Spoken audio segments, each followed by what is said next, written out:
আসসালামু আলাইকুম। আশা করছি সবাই অনেক ভালো আছেন। আমি আজকে আপনাদের জন্য একটা দারুণ মজার ভর্তার রেসিপি নিয়ে এসেছি। তবে এই ভর্তাটা আমি এমন একটা ইনগ্রেডিয়েন্টস দিয়ে তৈরি করেছি যেটার ব্যাপারে আপনারা কখনো চিন্তাই করতে পারেননি। কি সেই ইনগ্রেডিয়েন্টস? চলুন তাহলে শুরু করা যাক। আজকে আমি ভীষণ মজার এই ভর্তাটা তৈরি করব পটলের খোসা দিয়ে। পটলের খোসা তো আমরা ফেলেই দিই, কিন্তু এই পটলের খোসা ফেলে না দিয়ে দেখুন কিভাবে ভীষণ মজার একটি রেসিপি তৈরি করা যায়। তো প্রথমে আমি চুলায় একটা হাঁড়িতে পানি বসিয়ে দিয়েছি এবং তার মধ্যে আমি এই পটলের খোসাগুলো দিয়ে দিচ্ছি। এখন পানিতে বলক উঠে আসা পর্যন্ত অপেক্ষা করছি এবং পানিতে বলক উঠে গিয়েছে অলরেডি, এবং এগুলোকে এখন খুব ভালো করে সেদ্ধ করে নিব। আমি এখানে আজকে মোটামুটি 1 কেজি পটলের খোসা নিয়েছি। এখন আমি পটলের খোসাগুলোকে ব্লেন্ড করে নিব। আমি খুব ভালো করে নরম করে এগুলোকে সিদ্ধ করেছি। এখন একটা ব্লেন্ডারের জগের মধ্যে পটলের খোসাগুলো নিয়ে নিলাম। আপনাদের যদি প্রয়োজন হয় তাহলে একটু পানি দিয়ে নেবেন। এবার এগুলোকে ব্লেন্ড করে নিচ্ছি। তো এটাকে আমি খুব ভালো করে ব্লেন্ড করে নিয়েছি এবং ব্লেন্ড করার সময় আমি সামান্য একটু পানি দিয়েছিলাম।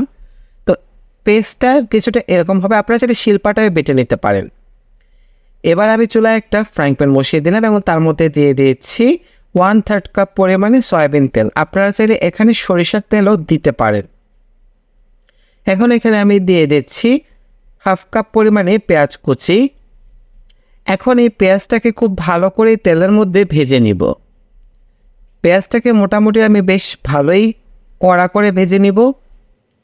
তো দেখুন পেঁয়াজটা ভাজতে ভাজতে এরকম মোটামুটি লাল হয়ে গিয়েছে। এখন আমি দিয়ে দিচ্ছি মরিচ কুচি। এখানে আমি 8-10টা মরিচকে এভাবে কেটে দিয়ে দিয়েছি। তো পেঁয়াজটা যখন এরকম ভাজা ভাজা হয়ে যাবে তখন এ পর্যায়ে আমি দিয়ে দিচ্ছি 1/2 চা চামচে একটু কম হলুদের গুঁড়া আর সেই আগে থেকে পেস্ট করে রাখা পটলের খোসা। তো এখন এটাকে খুব ভালো করে নেড়ে মিশিয়ে নিতে হবে। অবশ্যই পেঁয়াজটাকে কিন্তু এভাবে ভালো করে ভেজে নেবেন, নাহলে কিন্তু টেস্ট ভালো আসবে না। তো চুলার আঁচটাকে মিডিয়ামে রেখে অনবরত এভাবে নেড়ে চেড়ে ভেজে নিব। এবারে আমি এখানে অ্যাড করে দিচ্ছি স্বাদ মতো লবণ। লবণের পরিমাণটা আপনারা একটু কষ্ট করে বুঝে দিয়ে দিবেন।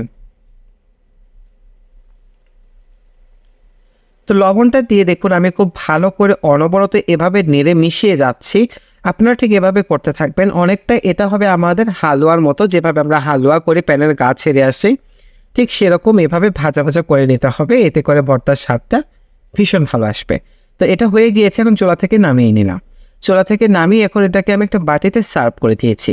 বিশেষ করে এটা খেতে এতটাই মজা যে আপনার নিমিষে 1 থালা ভাত শুধুমাত্র এই ভর্তাটা দিয়ে শেষ করে দিতে পারবেন।